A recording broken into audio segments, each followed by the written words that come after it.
आम्हाला माफ करा. तुम्ही आमची अस्मिता आहात, तुम्ही आमचा अभिमान आहात, तुम्ही आमचा स्वाभिमान आहात. पण आजही तुमच्या प्रतिमेचं हत्या केली जाते. कोरटकर सारखा माणूस, सोलापूरकर सारखा माणूस, भगतसिंग कोश्यारी सारखा माणूस आजही तुमच्या प्रतिमेची हत्या करत आहे. शिव शाहू फुले आंबेडकरांच्या प्रतिमेची आजही हत्या केली जाते. तरी आमचा बहुजन समाज झोपलेला आहे. आमच्या बहुजन समाजाला अजूनही तुमची किंमत कळलेली नाही. इथं रायगडावर फक्त फिरायला येतात, तुम्हाला आत्मसात करायला कोणी येत नाही. सगळा समाज छंड झालेला. महाराज माफ करा आम्हाला, आमचं खूप मोठी चूक झालेली आहे. आजही तुमच्या प्रतिमेची हानी होते, हत्या होते, तरी आम्ही काही करू शकत नाही.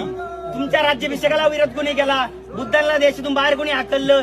तुकाराम महाराजांची गाथा कोणी बुडवली? महात्मा फुलेंना बारेकरी कोणी घातले? आंबेडकरांना सयाजीराव गायकवाडच्या मंत्रिमंडळात हिनवलं कोणी?